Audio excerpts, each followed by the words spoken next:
এবং সেটা কেন পল্লী বিদ্যুৎ এবং আমার গ্রামের কোয়েন্টালের নামে প্রচুর লুটপাট হয়েছে বিদ্যুৎ কেন্দ্রিক, সেগুলো আছে। কিন্তু শীতকালে তো আমার প্রয়োজন অনেক কম।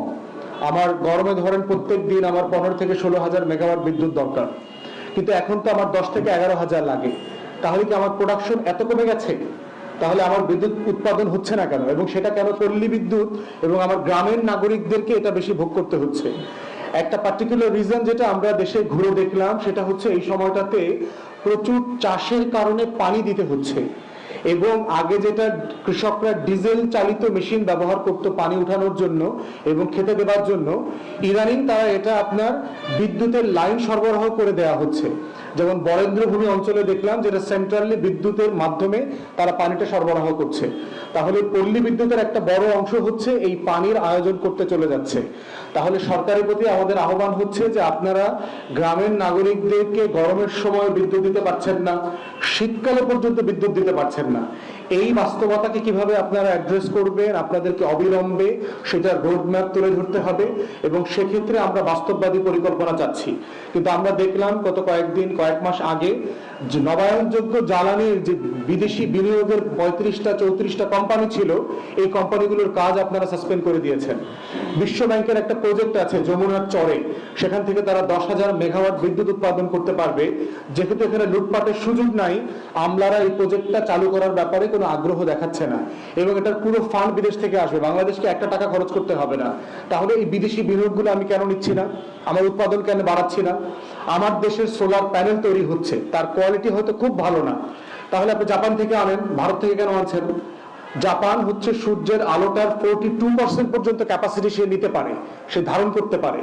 তাহলে একটা best quality solar panel either আমাকে তৈরি করতে হবে আমার দেশে, তা না হলে বেস্ট কোয়ালিটি প্রযুক্তি ট্রান্সফারের চুক্তিতে আমাকে তাকে আনতে হবে। এনে নবায়নযোগ্য জ্বালানির কোম্পানিগুলোকে আপনি সচল করেন, যমুনার চরে বিশ্ব ব্যাংকের যে প্রজেক্ট আছে সেটাকে সচল করেন, সচল করে বিদ্যুতের প্রক্রিয়াটাকে কিভাবে কুইন্টালের এই লুটপাটের বাইরে নিয়ে আসা যায় এবং জনবান্ধব করা যায়, সেই জায়গাতে আমরা সরকারের প্রতি আহ্বান জানাচ্ছি। শীতকালীন আরেকটা জনদুর্ভোগ হচ্ছে রোড অ্যাক্সিডেন্ট। এমনিতেই আমাদের দেশে প্রচুর রোড অ্যাক্সিডেন্ট আছে। যেহেতু আমাদের ট্রাফিক সিগন্যাল সিস্টেম নাই বাংলাদেশে, আমাদের এই ধোঁয়া এবং কুয়াশার কারণে রাস্তাঘাটের পরিবেশ আরো বেশি অনিরাপদ হয়ে গেছে এবং প্রচুর দুর্ঘটনা দেখবেন গরমের সময় থেকে শীতকালে বেড়ে যায়। অতএব যে যে জায়গাগুলোতে অ্যাক্সিডেন্ট হচ্ছে, এই জায়গাগুলোর ব্যাপারে কিন্তু বুয়েট যাত্রী কল্যাণ সমিতি, বুয়েটে তারপরে হচ্ছে আপনার রোড সেফটি ফাউন্ডেশন, নিরাপদ সড়ক চাই আন্দোলন, এদের প্রত্যেকে কিন্তু গবেষণা আছে যে কি কি করা দরকার ইমিডিয়েটলি, কোন কোন রাস্তার কোন কোন এলাকার শহরের মোড়ে স্পিড ব্রেকার বসানো দরকার অথবা অন্য কোনো ইউটার্নের ব্যবস্থা করা দরকার। আমরা দ্রুত গতিতে অবিলম্বে সরকারকে আহ্বান করছি এগুলোর উদ্যোগ নেন। শীতকালে আমার হাজার হাজার নাগরিককে এই রাস্তার দুর্ঘটনা থেকে তাদেরকে বাঁচান। সর্বশেষ যেটা বলছি সেটা হচ্ছে যে বাংলাদেশ থেকে শীতের আয়োজন, শীতের উৎসবগুলো হারিয়ে যাচ্ছে। আমাদের যে নবান্ন ছিল, আমাদের সংস্কৃতি ধারণ করবার যে পিঠা পায়েসের যে আয়োজনগুলো ছিল আমাদের গ্রামে গঞ্জে, সেগুলো হারিয়ে যাচ্ছে।